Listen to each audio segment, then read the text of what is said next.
Qué gusto verles nuevamente, hermanos, desde acá. Bueno, ya se verá, siempre los veo desde acá y desde abajo también. Pero gracias a Dios porque hoy, una vez más, tuvimos una victoria en nuestras vidas. Yo sé que usted está aquí porque hoy usted tuvo una victoria en su vida. Usted pudo decidir entre buscar algo para divertirse hoy, para entretenerse, y decidió venir acá. Eso es una victoria en su vida. Porque decidir algo para Dios, tomar una decisión para darle la gloria a Dios, es una victoria en su vida. Amén. Nosotros como creyentes, ¿verdad? Si usted cree que Dios es su creador, si usted cree que Dios lo creó, la Biblia dice que usted fue creado para la gloria de Dios. Entonces, si el día de hoy usted decidió venir a rendir su culto a Dios aquí, en este lugar, en esta casa de oración, entonces usted tuvo una victoria importante hoy en su vida. ¿Sí? Definitivamente somos el enemigo público, ni público, ¿no? Somos el enemigo privado número uno de nuestras propias vidas. Somos los que nos restringimos, somos los que nos ponemos obstáculos. Y Dios dice que si nosotros buscamos su reino, ¿verdad?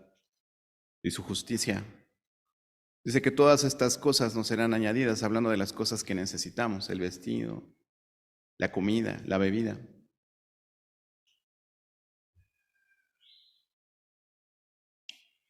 El día de hoy quiero que busquen en su Biblia un pasaje que está en el Evangelio según San Juan, capítulo 19, versículos 17 y 18.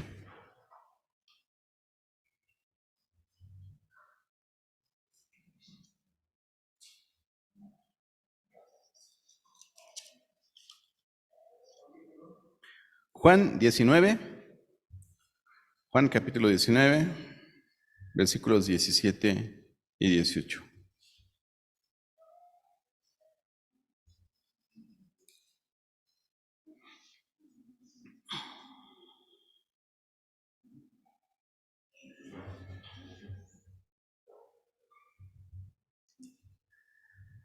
Para muchas personas, Semana Santa significa vacaciones, para muchas personas significa descanso, spring break para los que no me entendieron, ¿verdad? Pero para nosotros, ¿qué significa, no? ¿Qué significa para ti el hecho de que Cristo haya tenido que pasar lo que pasó, lo que dice la Biblia que pasó, lo que nos relata la Biblia que pasó? ¿Qué significa para ti? ¿Qué significado tiene para ti? ¿Cómo te sientes cuando lo lees? ¿Cómo te sientes cuando lo escuchas?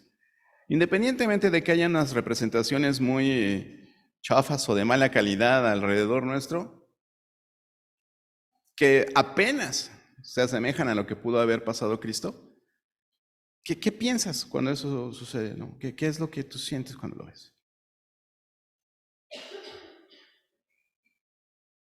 ¿Cómo te sientes? Yo pienso en cómo me siento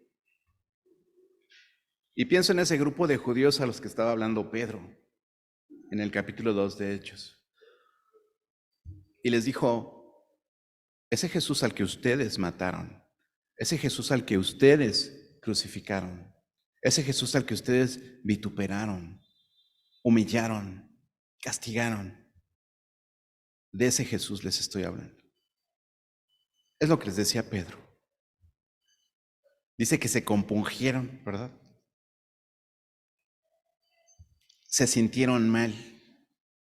Cuando uno está compungido, uno siente ganas de llorar, se le estrangula el estómago, se le hace el nudo en la garganta.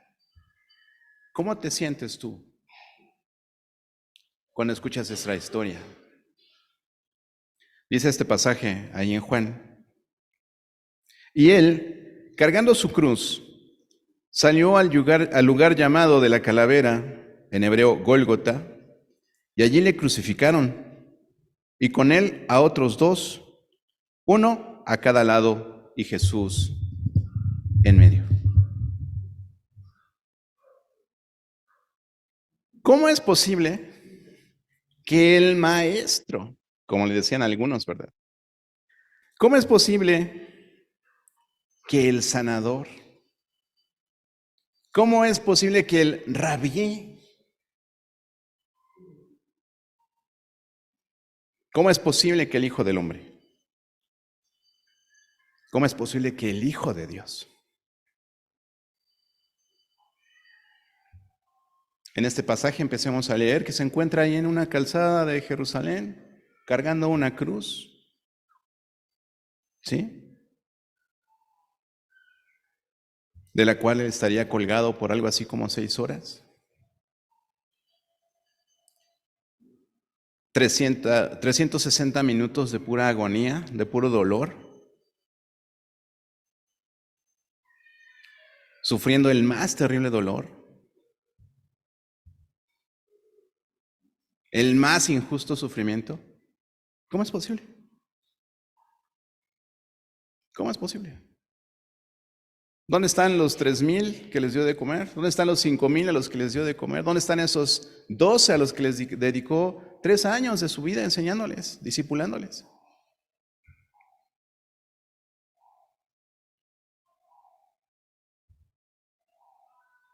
¿Cómo te sientes cuando escuchas esto?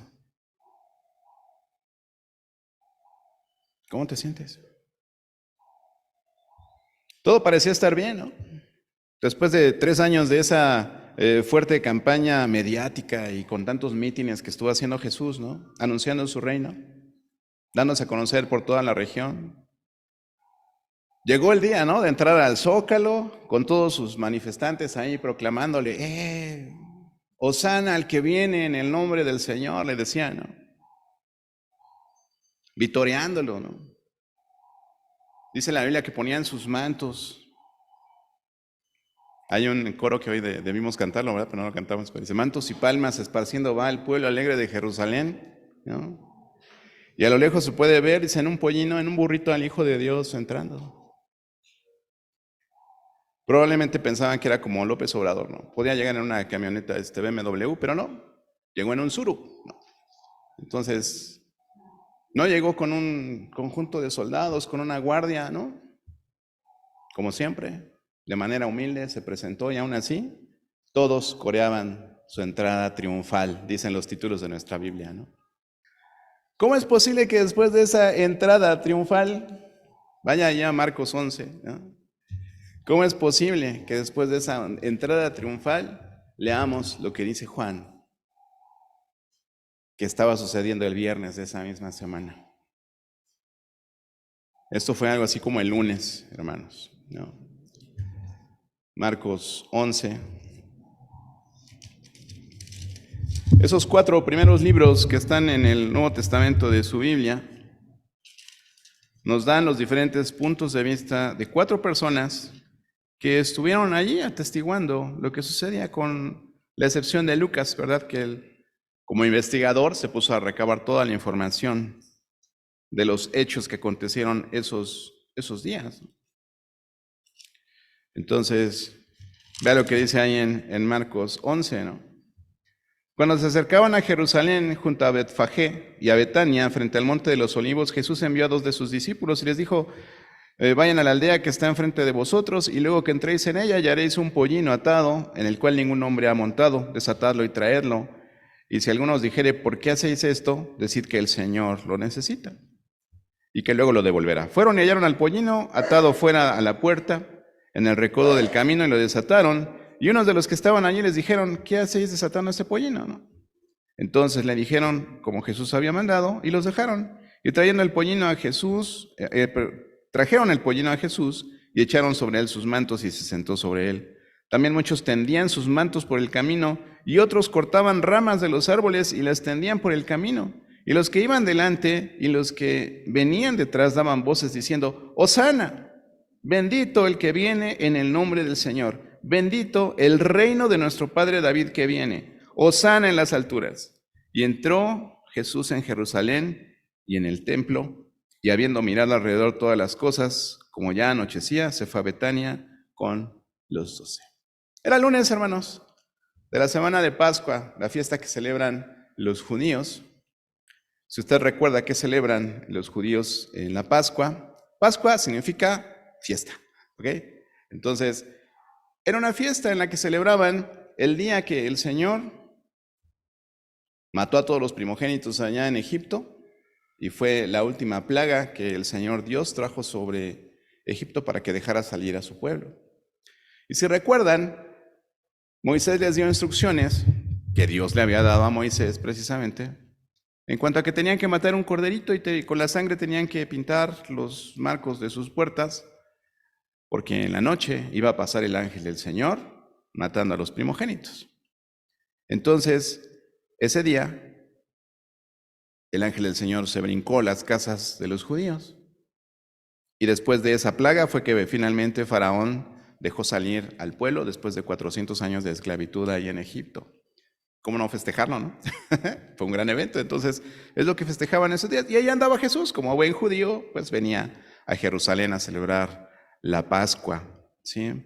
Entonces era esta fiesta en ese tiempo, ¿no? Había algarabía en la ciudad. También había descontento, ¿no? ¿Por qué? Porque estaban viviendo una nueva esclavitud o cautividad, ¿no? Estaban bajo el mando de los romanos que los habían conquistado y ellos tenían que rendirle cuentas al pueblo romano. Pero además de eso, pues los judíos pues estaban en contra de Jesús, ¿no? Por las cosas que enseñaba.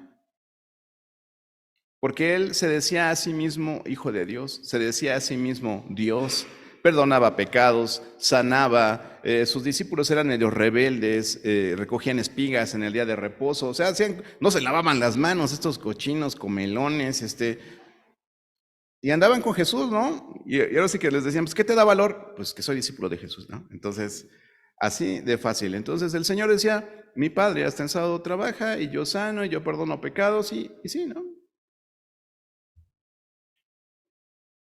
Cuando le decían, maestro bueno, él decía, ¿por qué me dices bueno si bueno solamente es Dios? Implicaba, soy Dios, ¿verdad? Por eso Dios te reveló que me dijeras que soy bueno. Esa semana pues tuvo varias situaciones el Señor Jesús allá en Jerusalén. Tuvo confrontaciones con la oposición, siempre buscaban tentarle, ponerle, como decimos los mexicanos, ponerle un 4, ¿verdad? Para que él cayera, dijera algo incorrecto en contra del gobierno romano o algo así, y poder prenderle y llevarlo a las autoridades. Era lo que ellos querían hacer, ¿no? Y entonces le preguntaban diferentes cosas, ¿no? Pero cosas de las que incluso ellos tenían la respuesta, ¿no? Para tentarle y hacerlo caer, ¿no? Entonces, quisiera que leyéramos un pasaje que está ahí en Mateo 21. Y quiero hacer referencia a una frase que dijo un querido hermano, Gustavo, pastor latinoamericano, ¿verdad? En cuanto a estas frases que el Señor Jesús les decía de repente a los judíos para que ellos mismos cayeran en sus propias trampas, ¿no?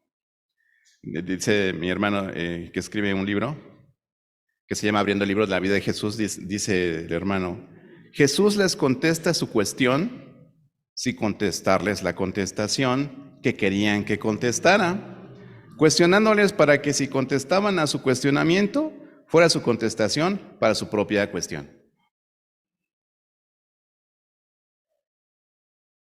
¿Sí me entendió?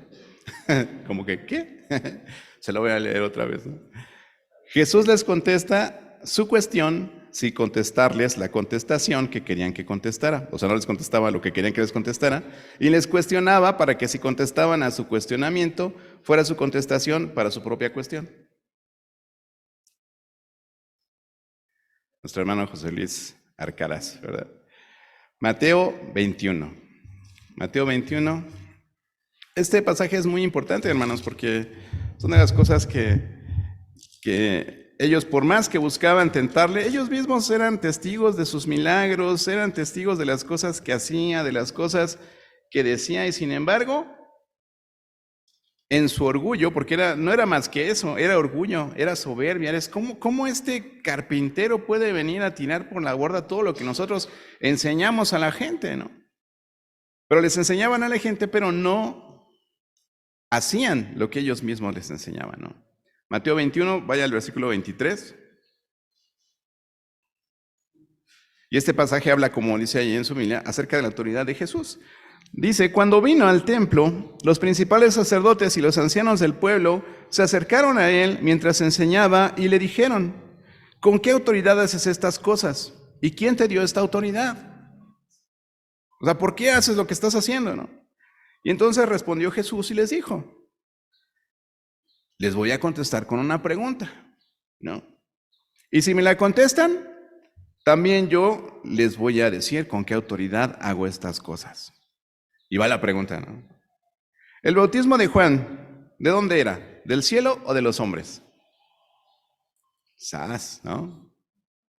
Les hice una pregunta muy difícil. ¿Por qué? Bueno, ellos entonces discutían entre sí diciendo, si decimos del cielo, nos va a decir, ¿y entonces por qué no le creyeron? Y si le decimos que es de los hombres, tememos al pueblo porque todos tienen a Juan por profeta. Y respondiendo a Jesús dijeron, no, pues no sabemos. Para no comprometerse con su respuesta, le dijeron, no sabemos. Y entonces Jesús les dijo, bueno, pues tampoco yo les digo con qué autoridad hago estas cosas. Y así, el Señor, por donde quiera que se paraba, le buscaban para tentarle y le buscaban poner este tipo de trampas, ¿no? También le preguntaron que si tenían que pagar impuestos al César. O sea, por todos lados le tiraban para hacerlo caer. Le cuestionaron acerca de los mandamientos. ¿Cuál es el mandamiento número 1? A ver, dime, ¿cuál es el mandamiento número 1? ¿No? Y el Señor le resumió los mandamientos en 2 mandamientos, ¿no? Pero, ¿sabes? No son 10 mandamientos, tampoco son 2. El Señor Jesús lo resumió en 2 porque eso tiene que ver con la ley y los profetas son resumidos en eso, en amar a Dios sobre todas las cosas y amar a tu prójimo como a ti mismo. Pero estamos hablando de 613 reglas, hermanos. 613 reglas, 218 mandamientos y 365 prohibiciones en la ley. Cuéntenlas si no me creen. ¿No? Pero no solo se la pasaba discutiendo con los escribas y los fariseos en este tiempo. Recuerden, es la semana de la pasión, es la semana en que Cristo entra a Jerusalén porque va a cumplir el propósito para el cual vino al mundo. También tuvo algunos espacios para poder seguir instruyendo a sus seguidores. Les seguía dando instrucciones a ellos. Les habló acerca de las señales del fin del mundo. Vamos allá a Mateo 23, hay un capítulo más adelante. A partir del versículo 1.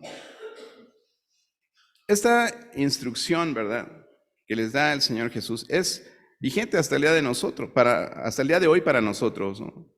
Entonces habló Jesús a la gente y a sus discípulos diciendo, en la cátedra de Moisés se sientan los escribas y los fariseos, así que todo lo que os digan que guardéis, guardadlo y hacerlo. O sea, sí, ellos les predican a ustedes la ley, está bien, guárdenlo, háganlo, pero no hagan conforme a sus obras, no conforme a sus obras, porque dicen y no hacen. O sea, cuídense de los religiosos y de la religión. El cristianismo es una relación entre tú y Dios.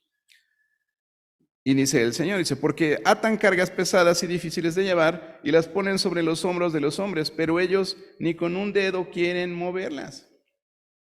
Antes hacen todas sus obras para ser vistos por los hombres, pues dice, ensanchan sus filacterias y extienden sus flecos de sus mantos y aman los primeros asientos en las cenas y las primeras sillas de las sinagogas y las salutaciones en medio de las plazas y que los hombres los llamen rabí, rabí, maestro, maestro, ¿no? Maestrazo, ¿no? Entonces, el Señor Jesús, aún en esta semana tan importante para Él, siguió haciendo lo que venía haciendo durante todo su ministerio. Confrontando al religioso, confrontando al pecador, anunciando el reino de Dios, dándole instrucciones a sus discípulos para lo que vendría después. El Señor Jesús se defendía también, y los que lo amaban, los que lo seguían, eran tan fieles a Él, que iba a ser muy difícil prenderlo. Iba a ser muy difícil que le cayera en una trampa. Pero ya saben cómo son las estrategias en la guerra. Tuvieron que meter un infiltrado en su gabinete. Tuvo que meterse un infiltrado entre su grupo de confianza, su grupo de seguridad, para poder afectarlo. Sí, estoy hablando de Judas, ¿no? Estoy hablando de Judas. En Juan, capítulo 12, si quieren buscar ahí Juan, uno piensa, ¿no? No es que en algún momento ahí a Judas se le metió el diablo y entonces por eso hizo lo que le hizo al Señor. Pero ya había señales en el corazón de Judas, hermanos. Ya había señales. Vea al capítulo 12 de Juan.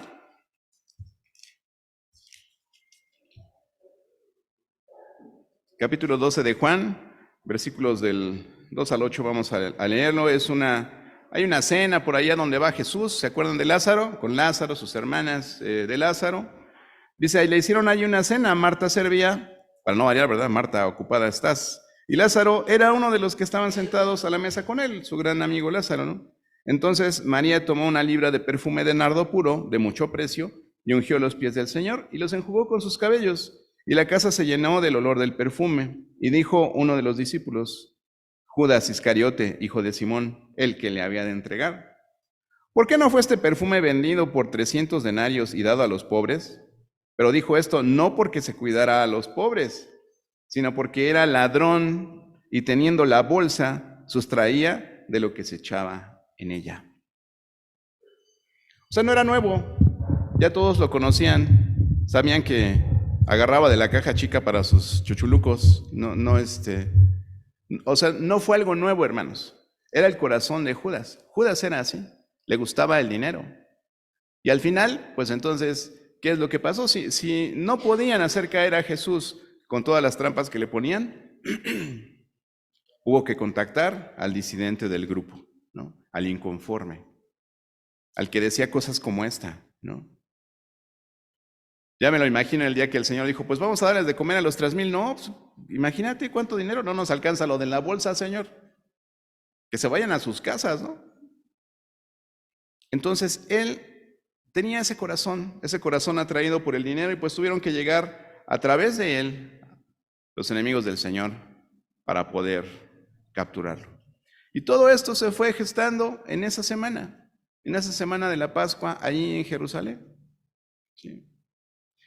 Entonces, llegó el día de la cena de la Pascua, se prepara todo, ese día se instituye la cena del Señor, como leímos hace unos momentos también. Habla del pacto en su sangre el Señor Jesús. Una vez más, instruye a sus discípulos en las cosas más importantes, hermanos. Las cosas más importantes. Seguir a Jesús con el ánimo de igualarnos a su carácter. ¿Sí? Cuando les dijo, aprendan de mí que soy manso y humilde de corazón. El día de la Santa Cena una vez más se los mostró. ¿Cómo? Bueno, en ese entonces se estilaba que hubiera un esclavo, un sirviente, ¿no? Que en la casa a la que llegabas, pues te lavaba los pies porque venías del camino con los pies sucios y pues, el esclavo, ¿no? Tu valet, ¿no? Te lavaba los pies. Pero ese día, después de todos los arreglos que hicieron Pedro, Juan ahí para la Santa Cena, pues no había quienes lavaran los pies. Y me imagino que entre todos estaban así, pues ¿quién nos los va a lavar? Porque además, ese día una vez más discutieron, ¿no? ¿Y quién va a ser el primero, tú o yo? No, pues vamos a echar volados a ver quién se va a sentar a la diestra o a la izquierda del Señor, ¿no? En su reino. Y el Señor Jesús agarra una toalla, se la pone ahí en la cintura y se pone a lavarles los pies a todos. Y entonces Pedro reacciona, como siempre Pedro, ¿no? No, Señor, ¿cómo crees tú? No me vas a lavar los pies. No, así conviene que sea. Bueno, entonces también lávame la cabeza, ¿no? O sea, extremo, Pedro, ¿no? Pero bueno, todo va transcurriendo, hermano, de esa forma. Yo sé, hace calor, ¿no? Pero yo quiero que piensen que a lo mejor usted va a estar ahorita 120 minutos aquí, ¿no? Que son 2 horas. ¿Sí, verdad? El Señor Jesús estuvo colgado 6 horas.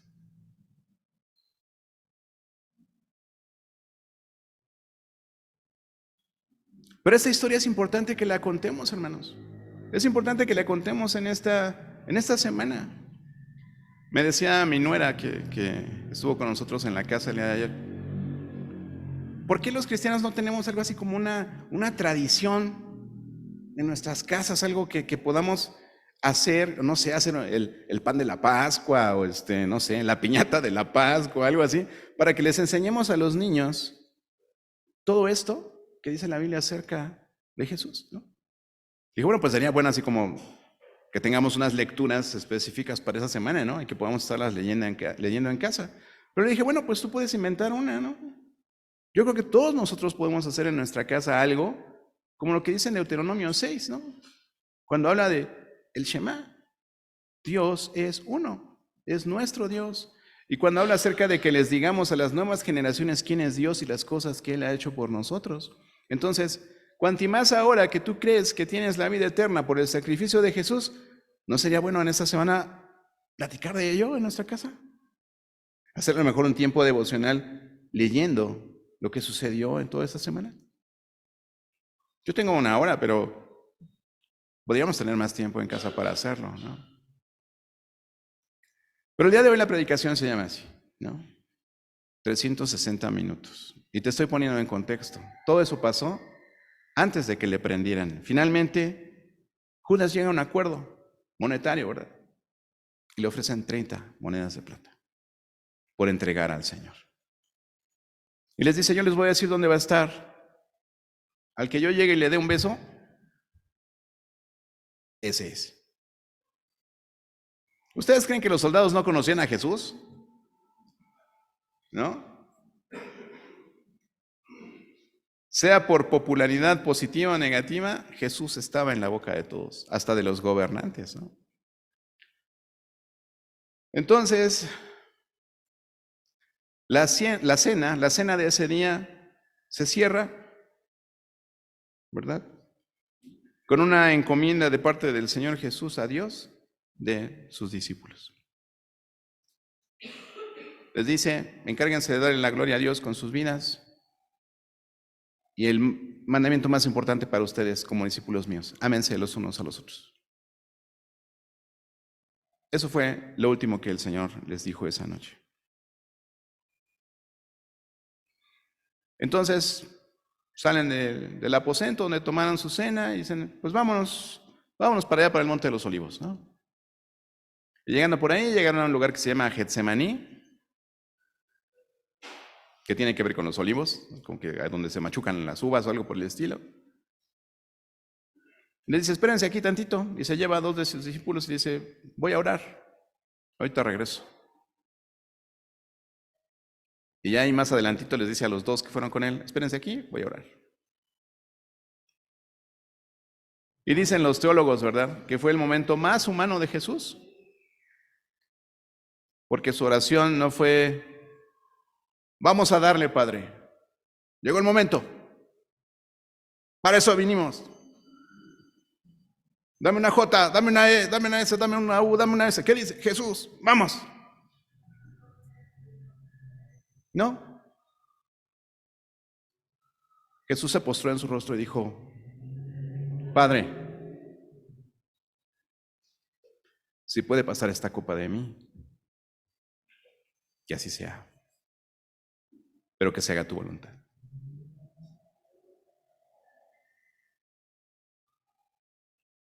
Pues no que Jesús era Dios y todopoderoso. Jesús, Dios hecho hombre. 100% hombre, 100% Dios. El hombre que tenía que cumplir una misión, morir por todos los demás. Y eso se repitió 3 veces. Regresó con sus discípulos, les dijo, ya vengo, voy a orar otra vez. 3 veces repitió la oración. Y después de la tercera oración, no sucedió nada. Y a veces nosotros nos quejamos porque nuestra oración no es contestada, ¿no? Es que el Señor no me ha contestado. No, ya te contestó. En este caso yo creo que Jesús sabía lo que tenía que hacer. Él sabía por lo que tenía que pasar. Y al no haber algo distinto, ¿qué significaba? Las cosas siguen igual, Jesús. El plan sigue. Pero la Biblia habla de que regresó con paz de esa última oración. Regresó Y les llama la atención a sus discípulos porque los halló dormidos, ¿no? Así como se quedaron algunos hoy que no alcanzaron a llegar, ¿no? Por el horario de verano y que el reloj no se cambió o se cambió, ¿no? Entonces, llegamos al capítulo, vayan ahí, estamos en Juan, vayan al capítulo 18 de Juan.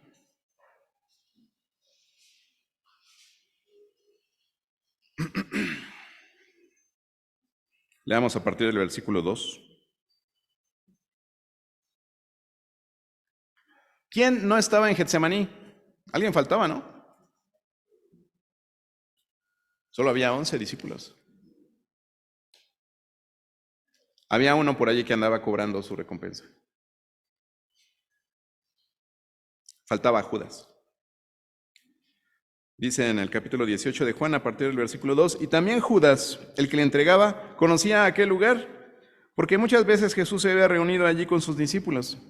Judas, pues, tomando una compañía de soldados y alguaciles de los principales sacerdotes y de los fariseos, fue allí con linternas, antorchas y con armas.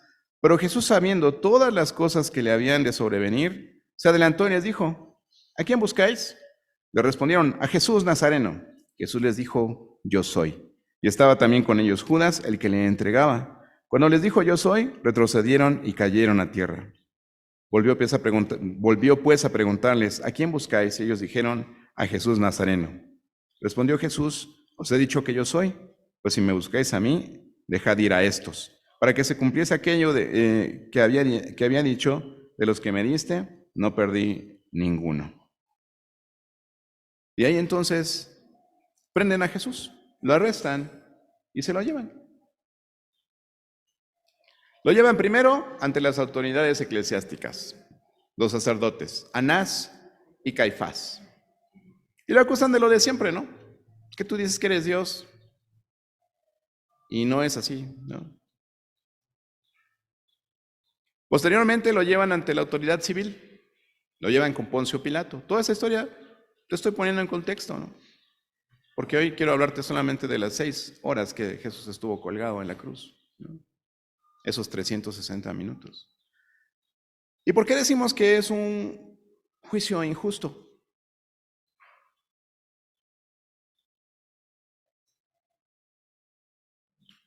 Porque así fue. Tan es así que Poncio Pilato, ustedes conocen ese dicho secular, ¿no? De yo me lavé las manos, ¿no? Porque es lo que hizo Poncio Pilato. Era una costumbre que ellos tenían.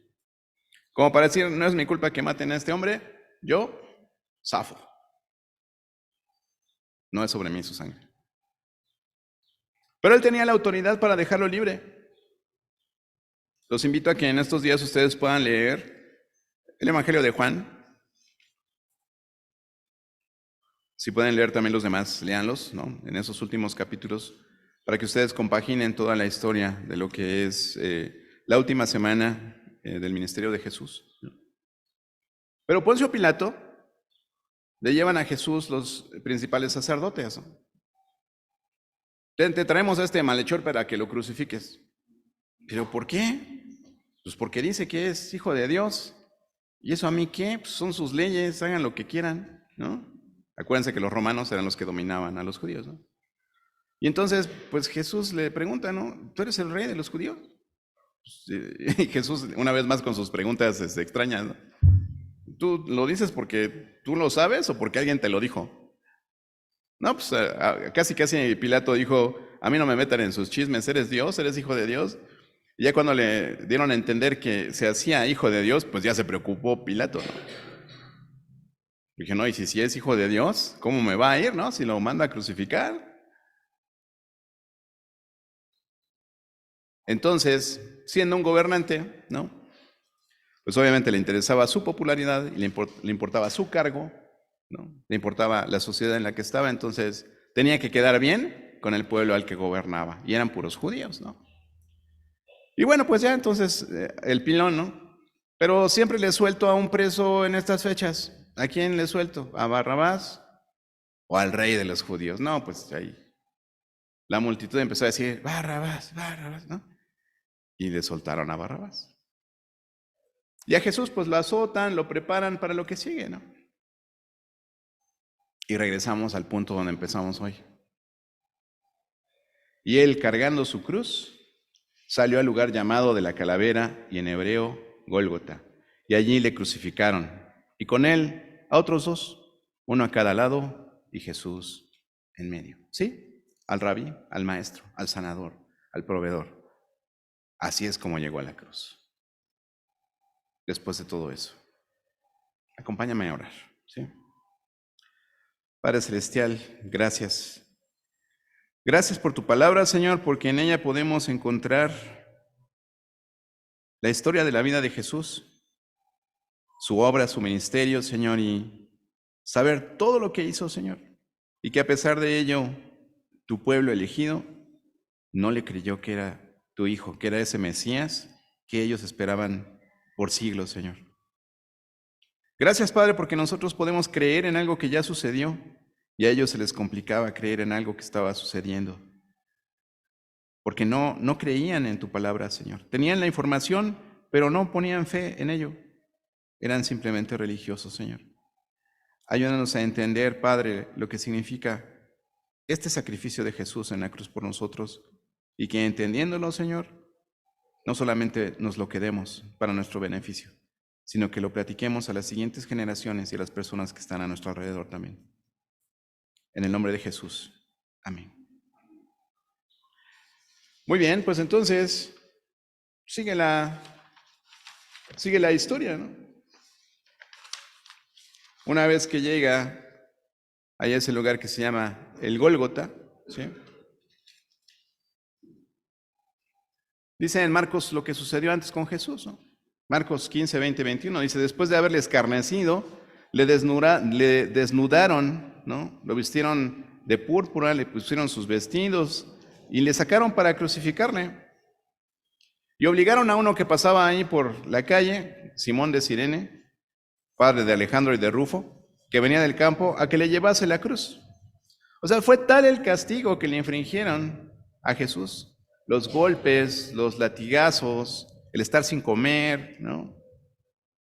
Y después de haber caminado ya esa calzada, esa calle, esa avenida en Jerusalén, pues imagínense cómo se sentía, pues débil, ¿no? Él se dirigía a su ejecución cargando el mismo objeto en el que lo iban a crucificar. Entonces alguien más tuvo que ayudarle, ¿no? Este señor de Cirene. Y le seguía una multitud, había mucha gente que lo seguía ese día, ¿no? Muchos lamentándose por él, mujeres llorando. Y él en ese camino todavía se voltea y les receta una profecía, ¿no? Profecía que se cumpliría 40 años después, en el año 70 después de Cristo. Jerusalén fue arrasada, el templo destruido. Entonces, él, aún en esos momentos, él seguía avanzando en su misión. Él tenía que anunciar el reino de Dios, tenía que anunciar la destrucción de Jerusalén, tenía que anunciarles que ellos estaban rechazando a su Mesías. Finalmente llegaron al lugar de los hechos, ¿no? Vamos ahí a Lucas 23.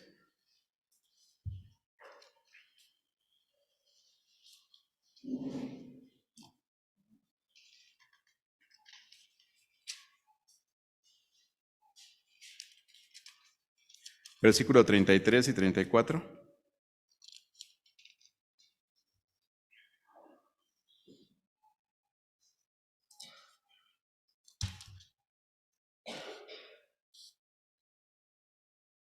Dice, y cuando llegaron al lugar llamado de la calavera, le crucificaron allí y a los malhechores, uno a la derecha y otro a la izquierda, y Jesús decía, Padre, perdónalos porque no saben lo que hacen.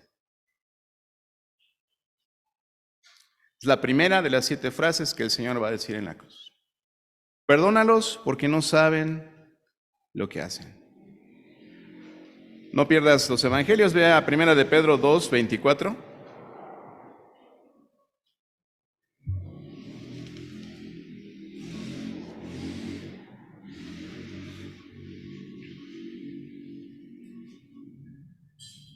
Dice el apóstol Pablo que Cristo murió por nuestros pecados, de acuerdo a lo que dice en 1 Corintios 15, cuando habla acerca de lo que es el Evangelio. Y aquí el apóstol Pedro nos dice esto. Dice, quien llevó él mismo nuestros pecados en su cuerpo sobre el madero, para que nosotros, estando muertos a los pecados, vivamos a la justicia, y por cuya herida fuisteis sanados. ¿El pasaje está hablando de enfermedades? No, ¿verdad? Está hablando de pecados. Está hablando de la sanidad de nuestros pecados. Entonces, cuando Jesús dice esta primera frase, dice, Padre, perdónalos porque no saben lo que hacen. No saben lo que hacen. Y es lo que leemos también en Romanos 3, cuando dice que no hay ni un justo, no hay ni uno, no hay quien haga lo bueno, todos se desviaron, a unas se hicieron inútiles. No hay quien haga lo bueno, no hay ni siquiera uno. Entonces Jesús en su sufrimiento, Jesús en la situación de cruz donde lo estaban clavando ahí en la cruz, ¿no? Todavía está diciendo, orando por la gente, ¿no? No dice por sus discípulos, no dice por sus seguidores, está orando por todos. Padre, perdónalos, porque no saben lo que hacen. Y esta parte es importantísima en el Evangelio, porque por su sangre, dice aquí, fuimos nosotros sanados, curados de la enfermedad del pecado, hermano. Padre, perdónalos porque no saben lo que hacen. Dice en Marcos 15:25 la hora en que esto sucedía, la hora de la crucifixión. Dice que era la hora tercera cuando le crucificaron. Y si el día judío empezaba a las 6 de la mañana, ¿qué hora era? Tic, tac, tic, tac. Las 9 de la mañana. ¿No? O sea, la hora primera eran las 6 de la mañana, entonces la hora tercera eran las 9 de la mañana. Y durante las primeras 3 horas expresa diferentes frases el Señor Jesús que hasta el día de hoy pues impactan nuestras vidas, ¿no? La primera fue esa, Padre, perdónalos porque no saben lo que hacen. Él, una vez más, reivindicando su ministerio, porque para eso vino Jesús, a morir por nuestros pecados, para que tus pecados fueran perdonados. Después allí mismo en Lucas, regresa a Lucas 23 y leemos del 39 al 43. Dice, y uno de los malhechores que estaban colgados le injuriaba diciendo, si tú eres el Cristo, sálvate a ti mismo y a nosotros. Respondiendo el otro le reprendió diciendo, ¿ni aún temes tú a Dios estando en la misma condenación? Nosotros a la verdad justamente padecemos porque recibimos lo que merecieron nuestros hechos, mas éste ningún mal hizo. Y dijo a Jesús, acuérdate de mí cuando vengas en tu reino. Y entonces Jesús le dijo, de cierto te digo que hoy estarás conmigo en el paraíso. Segunda frase de Jesús en la cruz.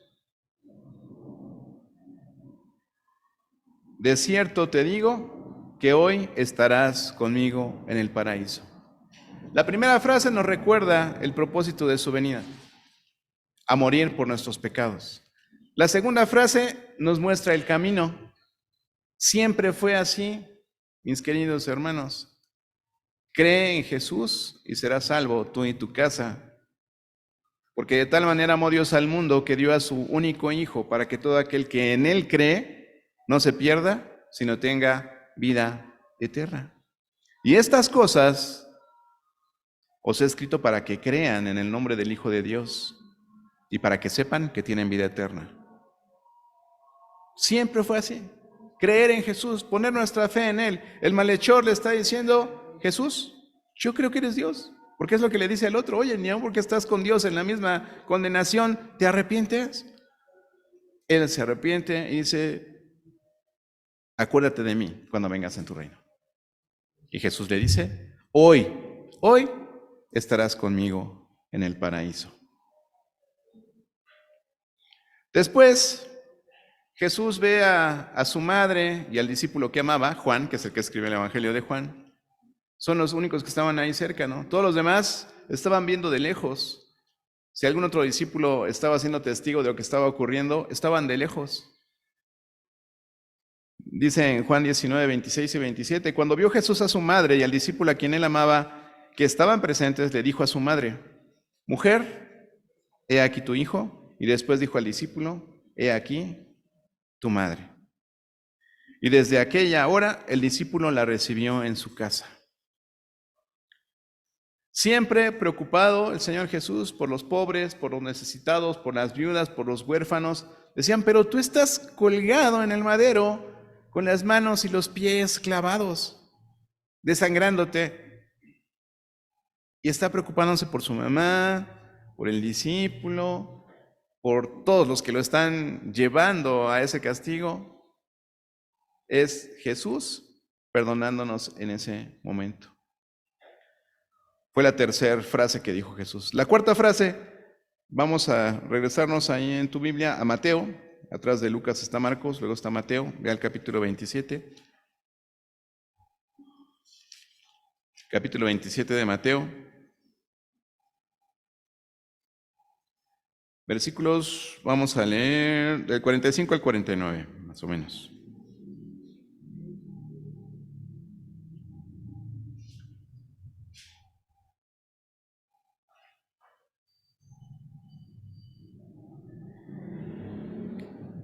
¿A qué hora lo crucificaron? A las 9, a la hora tercera. Para este momento ya es la hora sexta, ya son las 12, más o menos, ¿no?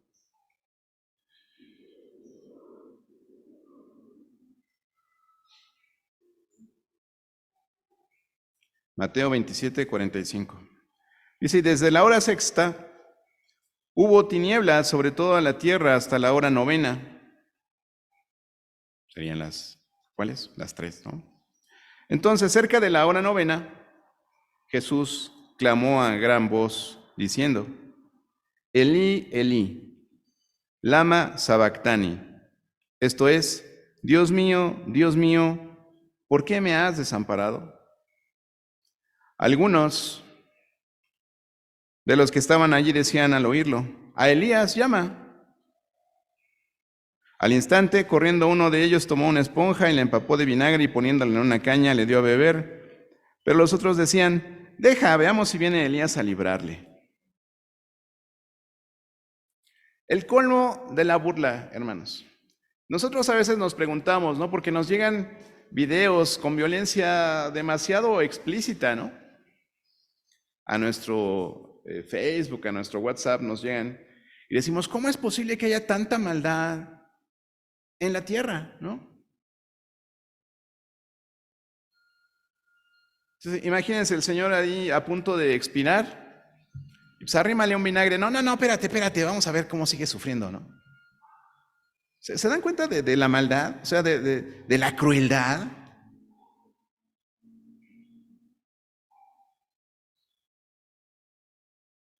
Y tú dices, ¿cómo puede ser que una persona esté grabando un acto de violencia tan horrible, tan tremendo, y no hagas nada, ¿no? En vez de que lo detengas, hagas alguna situación, no, lo grabas para subirlo a tus redes sociales y obtener likes.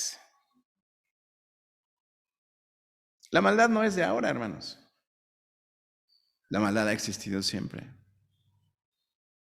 Me imagino a esos soldados, ¿no? No tenían dónde publicarlo, pero ahí entre ellos se estaban burlando de él, ¿no? Y de lo que estaba pasando. Entonces, esa es la cuarta frase que el Señor Jesús dice. Elí, Elí, lama sabactani. Dios mío, ¿por qué me has desamparado?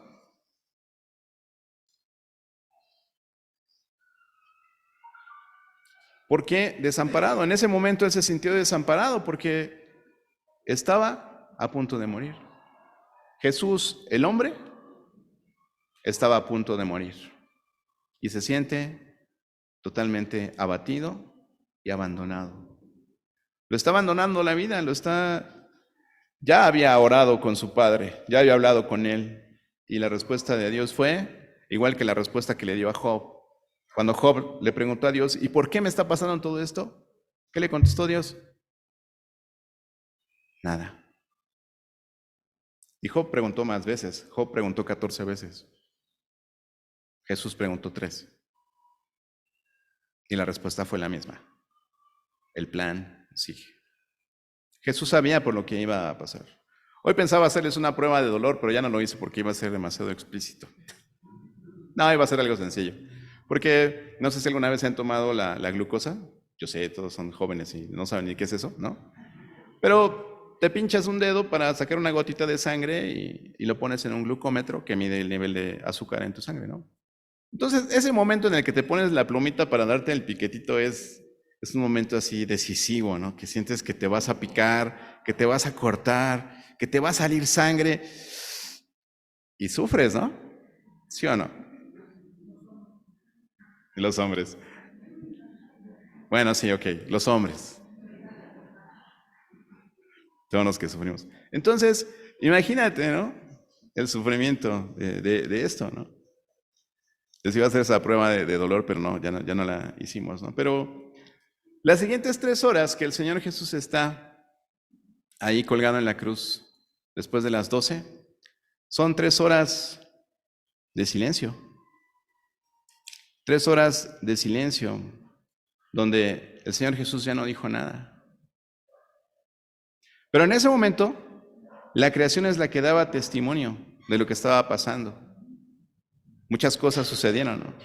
Pero fueron 3 horas de dolor, 3 horas de silencio, 3 horas de oscuridad, 3 horas de mucha expectación. Y entonces vuelve a avanzar al capítulo 19 de Juan. Juan 19, versículo 28.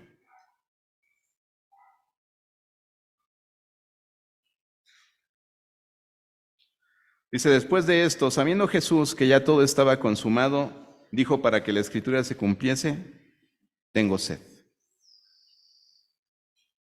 Tengo sed. Les digo, ahí estaba una vasija llena de vinagre y le empaparon vinagre en una esponja y la pusieron en un hisopo y se la acercaron a su boca. Entonces, tengo sed es la quinta frase que él dice en ese tiempo. Se cumplieron sin número de profecías, hermanos, en esta semana de la pasión, durante la crucifixión. Y esto usted, al ratito que tenga oportunidad, lea el Salmo 22. Ya lo leímos también recientemente, pero lea el Salmo 22, es donde vienen estas referencias al momento de la crucifixión. Y cuando dice, tengo sed, esa fue la quinta frase que el Señor mencionó. Y en el versículo 30 está la sexta frase, que dice, consumado es. Después de haber cumplido una de las últimas profecías diciendo, tengo sed, dice, estamos listos. Se ha consumado la obra para la que fui llamado. Hacer la obra de Dios, a eso fue llamado Jesús, a eso somos llamados nosotros también, hermanos. Él le dio gloria a Dios haciendo lo que el Señor le había ordenado y nosotros no es diferente para nosotros. Y la última frase, la séptima palabra, como les llaman a estas palabras, ¿verdad? Las 7 palabras, la encontramos en Lucas. Regresa a Lucas capítulo 23.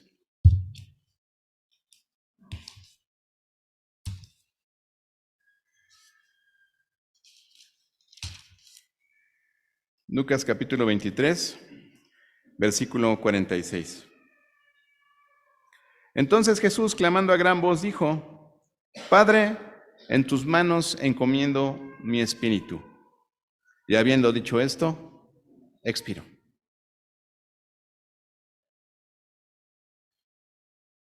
Es la última frase.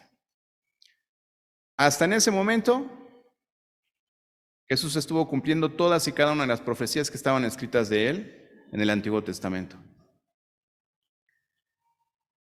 Él no murió ya se murió. No, él entregó el Espíritu. Él dijo en qué momento iba a morir.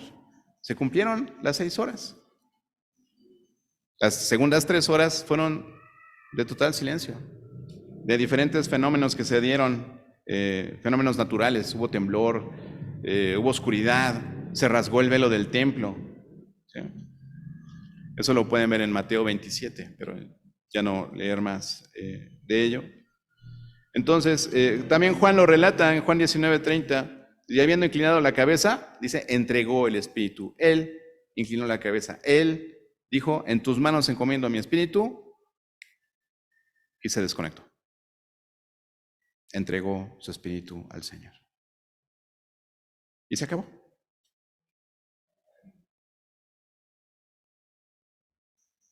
Cristo murió. ¿A qué hora murió? A las 3 de la tarde, ¿verdad? Diría el forense, ¿no? Hora del deceso, las 3 de la tarde. Muchas cosas sucedieron ese día, cosas sobrenaturales. Les digo que se oscureció, incluso se levantaron algunos muertos del sepulcro y andaban haciendo ahí en Jerusalén, ¿no? No andaban haciendo pero los vieron por allí, ¿no? Varias cosas sucedieron. Una de las cosas que sucedieron es algo que relata Lucas ahí en el versículo 48 del capítulo 23, es que se daban golpes de pecho, ¿no? ¿Por qué se daban golpes de pecho? Hasta el día de hoy le decimos, deja de darte golpes de pecho, ¿no? ¿Por qué decimos eso? Porque la gente está sintiendo culpa, ¿verdad? Está sintiendo culpa. Estaban arrepentidos. 3 de los evangelios relatan a un centurión que dijo, oye, verdaderamente este era el Hijo de Dios. Todo eso sucedía, pero no hicieron nada para que lo detuvieran, ¿verdad? Tuvo que suceder todo lo que sucedió para que dijeran, ¡ay, sí era el Hijo de Dios! ¡Ay, a lo mejor sí era un profeta! Y ya lo matamos, ¿no? Y hasta Hechos 2 le preguntan a Pedro, ¿qué haremos? Arrepentirse, ¿no? Arrepentirse, creer en Él y poner nuestra fe en esa obra que Él terminó en la cruz. Las primeras 2 frases son sumamente importantes. Perdónalos porque no saben lo que hacen. Para eso vino Jesús, para que nosotros recibiéramos perdón del Padre. La siguiente frase, de cierto te digo que estarás conmigo en el paraíso, es para que sepas que el camino a la vida eterna solamente es Cristo. Y que todo eso que vas a estar escuchando esta semana en el radio, en la televisión, esas representaciones religiosas que hacen, tienen que ver con esto. Pero es una información que tú puedes leer en tu Biblia, es una información que tú puedes tomar de la fuente más fidedigna al respecto. Entonces, así sucedió. Por si fuera poco, ¿no? Después de que lo descuelgan del madero, por ahí alguien pide su cuerpo, ¿verdad? A Pilato, y le dice, ¿ya está muerto? Seguramente tenía la duda por aquello que le dijeron que era hijo de Dios, ¿no? Entonces, le pregunta a un soldado, ¿está muerto ya? Sí, está muerto. Ah, bueno, se entregan el cuerpo. Otra de las profecías que se cumplieron es que no le rompieron sus huesos, algo que estilaban, ¿verdad?, los romanos para ver si todavía quedaban ahí medio vivos, pues rómpele las piernas, ¿no?, para que se acabe de morir. Bueno, ya no lo tuvieron que hacer con Jesús porque ya estaba muerto. Entonces ya van, lo meten a un sepulcro, le ponen una piedra, tamaña piedra encima, ¿no? Y los judíos, ¿no? Sí, ya lo matamos. Ya. Y no faltó quien dijo, oye, pero acuérdate que dijo que iba a resucitar. Y si llegan de noche sus discípulos y lo sacan, no, entonces ahí van con la autoridad. Ponnos una guardia porque si van y se lo roban, ¿no? Entonces, ¿ven todo lo que tuvo que pasar Jesús? ¿Por qué? ¿Te das cuenta? Todo lo que hemos estado hablando en este tiempo, que podríamos pasar horas y horas y horas hablando de lo que Jesús hizo y de cómo lo maltrataron, cómo lo trataron, ¿no? Y todo fue por ti y por mí.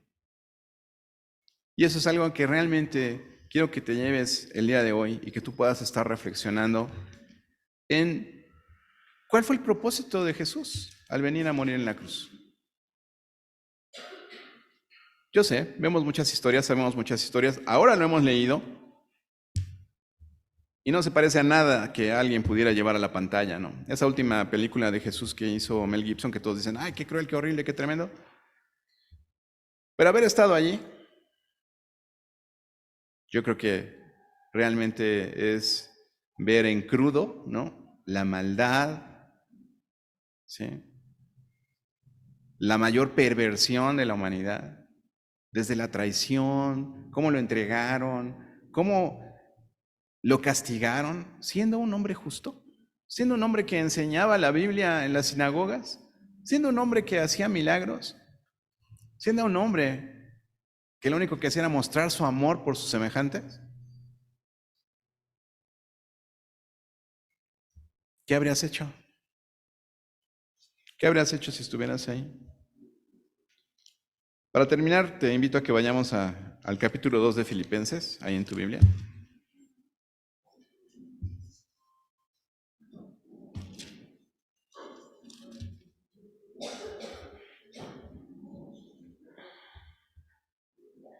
Filipenses capítulo 2, y acompáñame a leer al partir del 5.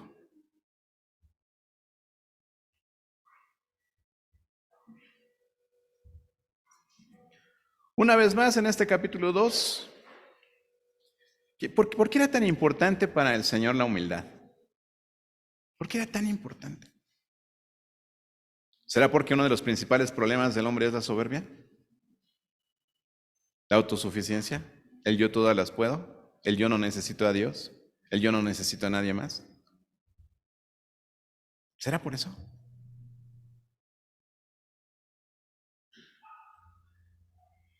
Porque precisamente es lo que encontramos en este pasaje antes de lo que vamos a leer, ¿no? Dice a partir del versículo 5, haya pues en vosotros este sentir que hubo también en Cristo, o sea, el sentir de ser humilde, ¿no?, el cual siendo en forma de Dios, no estimó el ser igual a Dios como cosa a que aferrarse, sino que se despojó a sí mismo tomando forma de siervo, hecho semejante a los hombres, y estando en la condición de hombre, se humilló a sí mismo, haciéndose obediente hasta la muerte y muerte de cruz.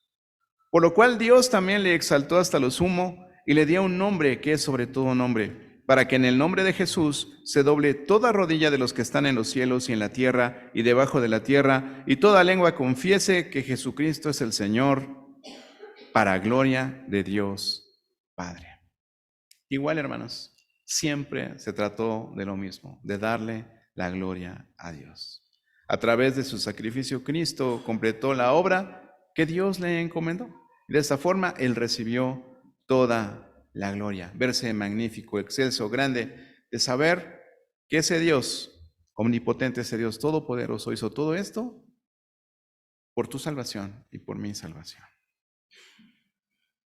Cristo murió y Cristo fue sepultado. No te pierdas el próximo capítulo.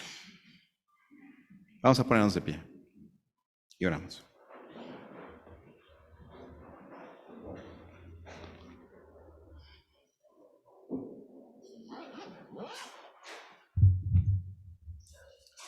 Cierra tus ojos, por favor, inclina tu rostro, como simplemente un gesto de reverencia para que podamos hablar con Dios en este tiempo.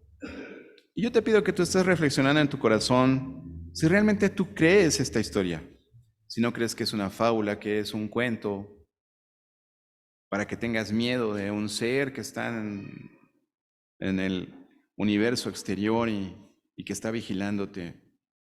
La Biblia no dice eso. La Biblia dice que Dios te creó. La Biblia dice que Dios te creó para tener una relación de amor contigo y que todo esto que hizo Jesús fue precisamente porque nosotros en nuestras propias fuerzas, nuestros esfuerzos, nuestras obras, no podíamos conseguir esa relación porque somos pecadores. Y en esta tarde, así con tu rostro inclinado, con tu corazón tocado, porque yo sé que el Espíritu Santo te ha hablado el día de hoy, quiero que medites en esto. Si tú realmente crees que Cristo murió por tus pecados y que fue sepultado, y también sabemos que resucitó, de acuerdo a lo que dice la Biblia. Si tú crees esto, la Biblia dice que tú puedes tener vida eterna. Que si tú crees en el nombre del Hijo de Dios, tienes vida eterna. En esta hora yo te pido que si tú no has empezado una relación con Cristo de esta forma, lo puedas hacer el día de hoy. ¿Cómo? Muy simple, solamente tienes que reconocer que hay pecado en tu vida, que no has hecho las cosas que agradan a Dios, pero es importante que estés arrepentido y que pienses en que no debes volver a hacer las cosas que desagradan a Dios. Entonces dile al Señor, Señor, me arrepiento de la forma en la que he vivido hasta el día de hoy, porque sé que no te agrada. También dile que crees que Jesús es su Hijo y que reconoces que Él murió por tus pecados. Dile, Señor, yo creo que Jesús es tu Hijo y que lo enviaste a morir para pagar por mis pecados. Y finalmente, recibe el regalo del perdón y de la vida eterna que Dios te ofrece. Díselo así, Señor, acepto el perdón de mis pecados a través de la sangre de Cristo y también acepto la vida eterna que tú prometes en tu palabra. Padre Celestial, estamos delante de tu presencia, Señor, recordando lo que esta horrible semana nos trae a la memoria, Señor, los sufrimientos que pasó tu Hijo Jesús. Pero, Señor, sabemos que al final tu obra se cumplió, que tu nombre fue glorificado, porque tú siempre buscas tu gloria, Señor. Y sabemos que eres un Dios celoso y que no le das tu gloria a nadie más. En esta hora, Señor, yo te pido que tú escuches el corazón de aquellos que el día de hoy han decidido aceptar el perdón de pecados y la salvación que tú ofreces. Escúchanos, Señor, diciéndote gracias. Gracias por la vida de Jesús, gracias por su obra, gracias por tu plan maravilloso, Señor, para salvarnos, y gracias porque el día de hoy nos puedes contar en tu familia, en tu pueblo, en tu reino, y podemos colaborar, Señor, para poderte dar más gloria a través de acercar esta historia a todos aquellos que no la conocen, o para aquellos que la conocen pero que no la creen, o aquellos para los que la conocen, la creen, pero no se han apropiado de ella para poder tener estos regalos, estos beneficios que tú nos das por tu gracia, Señor. Gracias, Padre, por aquellos que en este momento lo han hecho.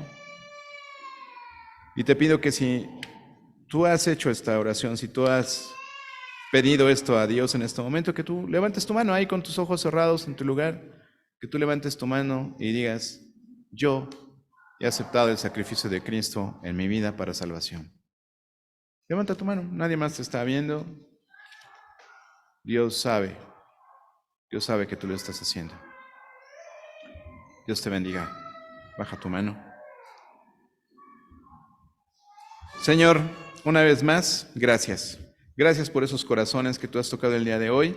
Gracias, Padre, por todo este relato tan hermoso, que al ser cruel, al ser tan horrible, Señor, nos recuerda que nosotros tuvimos que haber estado allí. Tuvimos que ocupar ese lugar, Señor.